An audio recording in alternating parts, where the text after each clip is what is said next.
Good. Can you hear me? I can hear you. Can you hear me? I can hear you and I can see you. Thank you so much for doing this. Sure. Yeah, so our podcast is about your journey in the music industry and Yeah. you starting Monotronic and all that fun stuff. So tell me about where you grew up.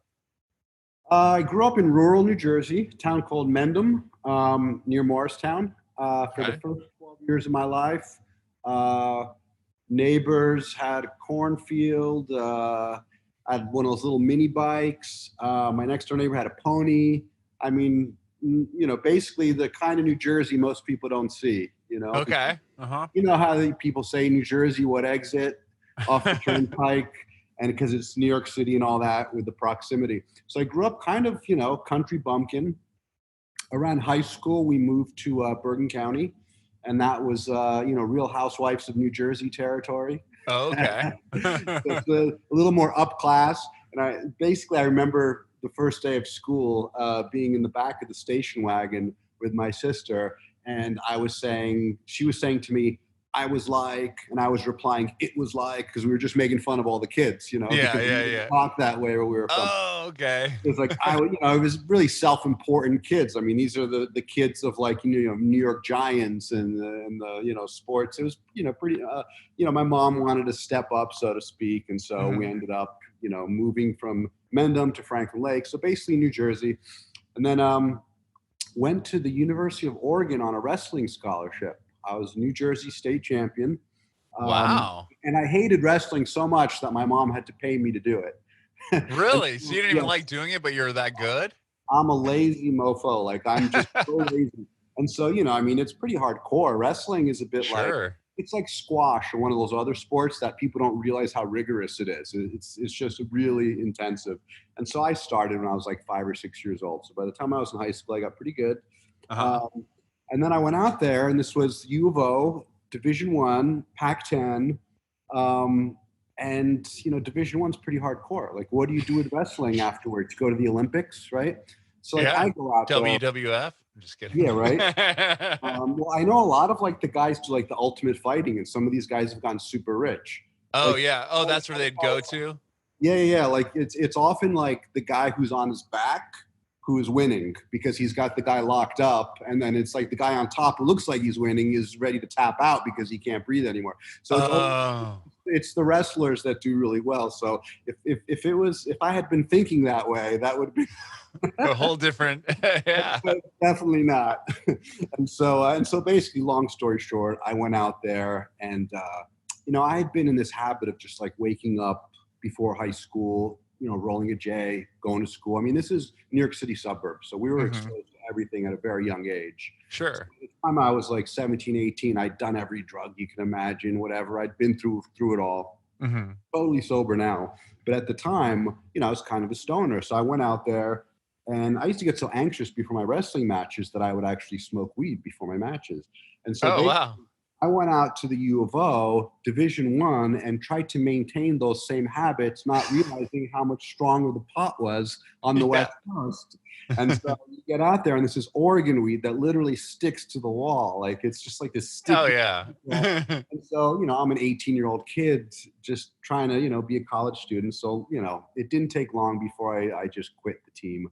And my dad was super pissed because he was, a university professor on a professor's salary. And like me and my sisters are all 1 year apart. So we were all going to school like back to back. Oh, yeah. So he was pissed. My one of my sisters went to my dad's school, so she didn't have to pay tuition. And then my other sister went to Antioch, which was like super expensive, liberal arts school. And so what I did is I became an Oregon resident, got an Oregon driver's license, and I ended up paying. You may not believe this, something like 1,500 a semester. I mean, that was Wow. back in the day. Yeah, everything's changed. Yeah. That was good. And then I painted houses during the summer because it would Mhm. rain for most of the year. So we had this little like magnet, this little sign, a little Honda Civic that said college painters. We would just go and put flyers on people's, it was all like outdoor stuff. And so people Yeah. would, my friends would say, what do you do? I'd say, I'm an exterior designer. We would just paint houses. And I went through a thing where I don't know if I should talk about this on the podcast, but we used to pick mushrooms. I'd freeze dry them, and I had a contact up in Alaska. So I Oh, kind you of can talk about whatever you want. okay, that's fine. So I did that. I got by. Basically, got by Sure. college. You know, wrestling was in the rearview mirror. Graduated from college with a degree in anthropology, and then just started playing music in a reggae band, and the singer got busted and, you know, went to prison for whatever. I think he was some kind of dealer. I didn't know. I was much younger than those guys. And so I didn't really have much to do. And so I just sold everything I owned and bought a one-way ticket to Southeast Asia. And I just traveled for 2.5 years. You know, I lived in the jungle of Indonesia. I taught English in Jakarta in Indonesia for 6 months. And then, you know, went up to Thailand for a few months. I did a trek across Borneo. I was always into like the National Geographic thing as a kid, you know? And because my parents are more European, I'd seen all of Europe by the time I was 12. So I wasn't the kid who wanted to, like, you know, get the Eurail pass after graduation. Like, Right. Go backpacking or whatever. So I just kind of did the Southeast Asia thing, and I kind of lost myself in the rainforest. That became a real passion of mine, where I just sought out these tribes that were really specifically hunting and gathering, meaning like they didn't do agriculture. So they were like nomads in the forest. And that was, you know, really attracted to like a suburban Jersey kid that was very otherworldly, you know? Sure. I got really into that. And basically, and I remember back then they had a student discount rate. I bought a $100 plane ticket from Bangkok to Calcutta. So I was, you know, like I say, I taught English for 6 months, made some money, but not much. Probably I saved a few $1,000. But then I went to India and lived for, I think, 13 months off like $1 a day. Oh my gosh. I mean, I rented a clay hut for $15 a month. I had a bicycle and I just fill up with veggies and just cook, you know. Found a music teacher and I studied music for a year out there. Wow.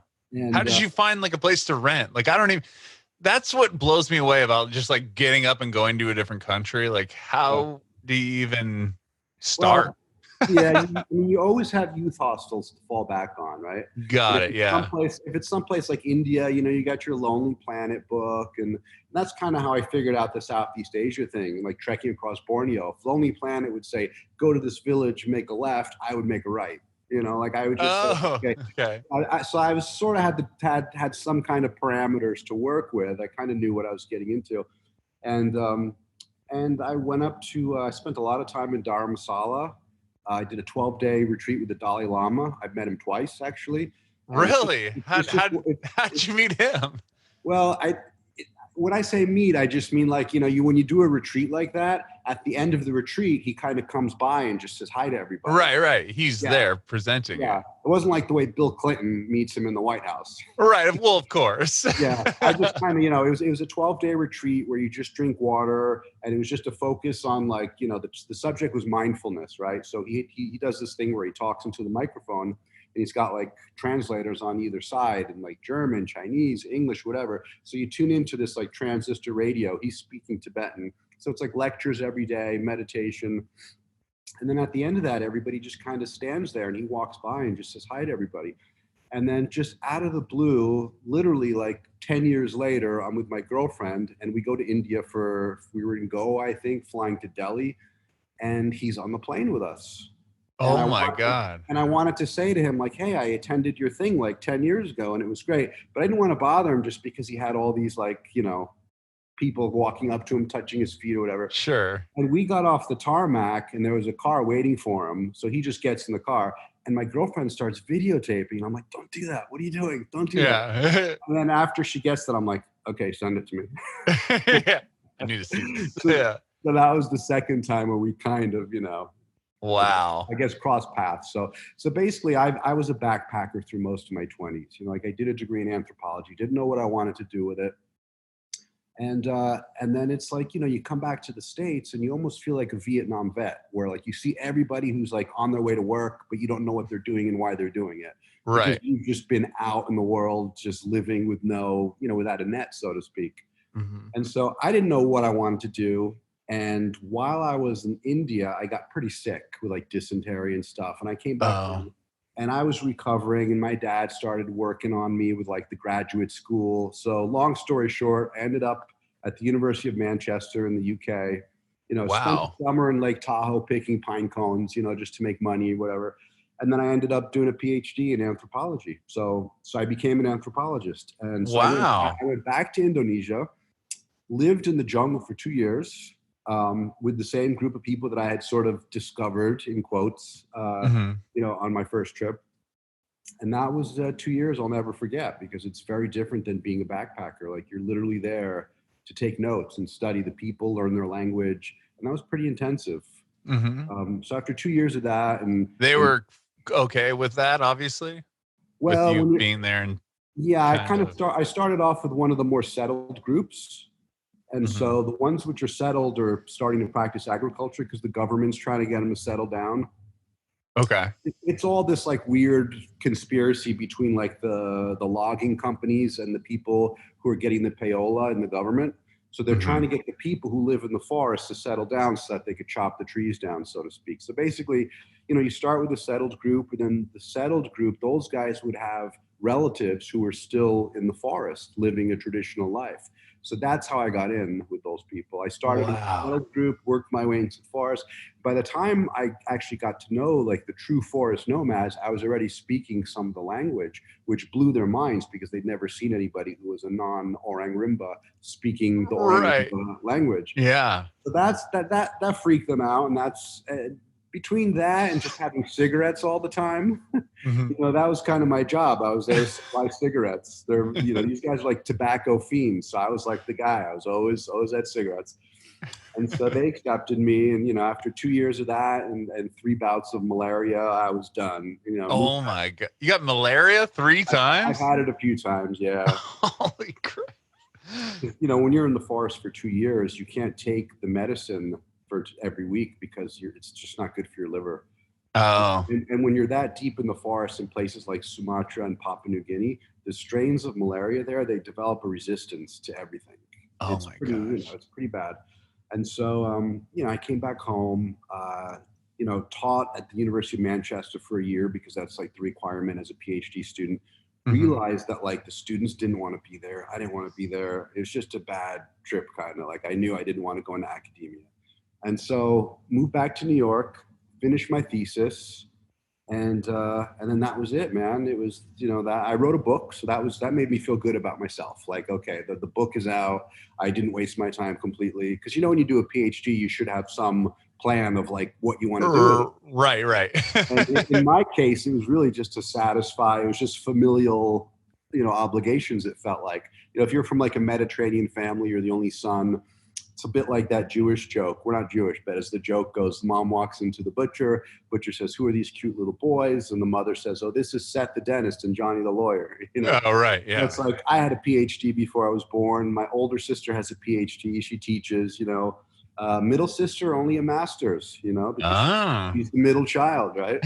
And so they let her slide, huh? Yeah, kind of. So basically, I got out of that, and basically that was it for me. I wrote the book, and I felt like it wasn't time completely wasted because of the book. That kind of and then just went into music. And with music, had you always been, playing? Like you said, you played guitar a little bit, but was that like something that you had been doing for years? Because you kind of said that you started with wrestling, that kind of got you to the University of Oregon. But were you playing music, before you got out to the West Coast? Yeah, I mean, I started playing guitar when I moved out to the West Coast when I was 17. Okay. I took my last final in high school, still 17, moved out there and started playing guitar. My mom was an opera singer, and she met my father in Budapest, Hungary. So my mom used to sing in Europe. And so, wow. I learned piano when I was like 5. I was reading music when I was like 6, but they didn't find the right instrument for me. So when you're 5 and 6 and you're playing piano, you don't really feel that musical because piano is just piano. So like, classical. Right. And I'm listening to like Kiss and Led Zeppelin and all this stuff, but the piano just wasn't translating for me. Scott Bialis next door gets a mini bike. And I'm just sitting there after school watching him like go around his lawn, just like almost in tears. And at that point, so the Scott Bialis connection is because I bought a drum set. I started playing drums, But then I sold the drum set to buy a mini bike because Scott Bialis had a mini bike. Okay. I ended up riding a motorcycle. So basically, I knew music, but I just hadn't discovered guitar yet. Okay. And then I discovered guitar as a freshman in college, and I did a major in anthropology and a minor in jazz guitar. Oh wow! So you got a minor in guitar. Wow. Yeah. So you must have picked it up pretty quickly if you just started it right out of high school. Well, the music was already there, you know? Yeah. Wow. So did you start writing songs at that point too? Like, are you the main songwriter for Monotronic? Yeah. Okay. Pretty much all my songs. I work with people to write different songs, you know, and sometimes we do it when we're all together in a rehearsal space where I'll just bring in an idea. This last set of singles was done outside of the rehearsal, basically just through me and like whoever I'm collaborating with, a different person on each track, basically. Okay. So when did you start writing songs? Was it after you first started playing guitar? Like, when did you start writing? I mean, I've always written stuff in journals and stuff, but with Monotronic, I kind of started writing right off the bat. Wow. Those were music they were songs that I already kind of had, and I just hadn't put the band together. And a lot of those songs ended up on the debut album of 2019. Okay. Yeah. So how did you start Monotronic then? What made you want to start a band? Yeah, well, that was just realizing that I don't want to do academia, and it's always kind of been there, you know. Dana Gordon, who, you know, basically, she said something very interesting. She said there are two kinds of people, or two kinds of artists: those that want to be in the spotlight, who just like love the attention and the adulation, and then those who just have to do it because they can't do it, like they couldn't imagine doing anything else. Right. And so I feel like I was just a musician, but in the closet the whole time. Like I just needed to do it. I felt like I had to do it. And I'm still very, you know, like I don't enjoy being on stage. Right. I'm nervous. I don't necessarily make eye contact with the crowd. It's really just something that I do for myself. And it's just something I feel like that's what I'm here to do. Sure. And so Monotronic basically started just through networking and finding guys in New York City. And it's really a great market for that, just because New York has some of the best musicians on the planet, really. And how did you meet up with the other guys in the band? Like, did you have the name Monotronic and you had the songs and you were just trying to look for players? Not so much. Didn't have the name yet. I was definitely looking for players. And even now, Monotronic is really just a rotating cast of people. It's more of a music collective than there aren't necessarily fixed members of the band, you know. It's a bit like what Moby does. You know how Moby will put out an album and there's always different people involved. Yeah. Okay. So it's that kind of vibe where, you know, I play with lots of different people and I know who's who in New York. A lot of the guys who are, you know, so-called hired guns are amazing. Some of them are a right fit, some aren't, you know. But just being in New York, it's like you really have a lot of great musicians to choose from. But because everybody's so busy, they have other projects as well. So Monotronic is really just my sort of brainchild. And then I just, depending on the song, I decide like who is appropriate for it, like which musicians to use. I guess a bit like Steely Dan did as well, you know, where they put out these records and they'd always just hire people, you know. Yeah. And then, so you put out that debut record. Were you like, when you had the songs and stuff ready, were you like, how are you playing shows and stuff if you have like kind of a rolling through cast of people? Did you have a core group in the beginning and then kind of like I have two go-to keyboard players, two or three go-to bass players, 3 or 4 drummers, 2 or 3 Ableton Live guys. You know, there are always guys and there are backup guys. And if there's a gig, I just say like, who's available? You know, if one of the keyboard players is on tour, I have one like Kevin Benz plays with Dweezil Zappa, and I know if he's on tour with Dweezil, don't even ask him because he's busy. Doug was on tour with Joe Jackson when we first started gigging. Actually, no, Doug did the first couple gigs with us, and then he got the Joe Jackson gig and started touring with Joe Jackson. So then we ended up going with a different drummer. So you kind of know who's around, and you know you keep in touch with everybody, and you work with who's available. Wow. And do you have a new record in the works or some singles coming out? Yeah, so these 4 singles, what's interesting is that I mean, there's a whole bunch of music that we didn't put out from the debut album. I think we recorded 16 tracks, but then we did 7 for the record. And so now with this new music, as much as I'd like it to be an album, the songs are so different that it just wouldn't work on an album. And so basically it's all about singles at this point. Okay. Yeah, just because they wouldn't fit together on a record. They wouldn't sound right. They're so different sounding each one. So, I've kind of opted to just follow like this, put out the singles, and then just follow up with videos for the singles. Oh, okay. You're going to do music videos for all of them? Yeah. Cool. Yeah. What have you been doing, with this lockdown? Have you been able to write or jam at all? Or Yeah, well, thankfully the songs were done before the lockdown. So what I did is we did the mixing and the mastering via Zoom, and it works. Oh, really? Yeah. Wow. Yeah. That's awesome. You're able to mix and master the record over Zoom. That's cool. Yeah, it worked out. I was surprised too, but it's not really so much the audio through Zoom, it's the video. And then there's a separate software program that gives you higher quality audio. Oh, okay. Yeah, Nice. You put on headphones, and so that's the way to really get it right. Yeah. Nice. And what about like going live on Instagram? Have you done that? Like playing songs on there? Yeah, no, because everybody's quarantined, and it's not, as far as the whole band thing, it's hard to do that now. Right.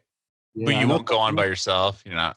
Nah, I mean, it's really a very electronic-y kind of vibe with Monotronic, and I'm not the singer, so to go on by myself, what would I do, I wouldn't say, I'm not singing the song, so yeah, there are always different singers. I don't sing at all, really. I write the songs, play guitar. Oh, I was curious. Yeah, so you don't sing. I knew you wrote the music and the songs, but you don't you don't sing them physically. I don't sing, no. Okay. Verified. Very cool. Well, I mean, so when do you know when you're going to drop the next singles? Yeah, so this Friday, Kids of Summer is coming out. Okay. And we're trying to get the video out on Friday as well, and that should be cool. If I can get that out if I can get the single and the video out on the same day, that would be amazing. And I'm really looking forward to seeing the video because a lot of it features my dog Snooky, who rides a skateboard. And so cool! Really? What kind of dog is it? Bulldog? Hang on, I'll get her. So you guessed it right. Oh, there you go. So Snooky is a French bulldog. And basically she rides with me. I have an electric board. That's awesome. I haven't used Uber in like forever because I just use the board. I have this electric board that gets me around. I live in downtown Manhattan. Everything's like a couple miles away, maximum.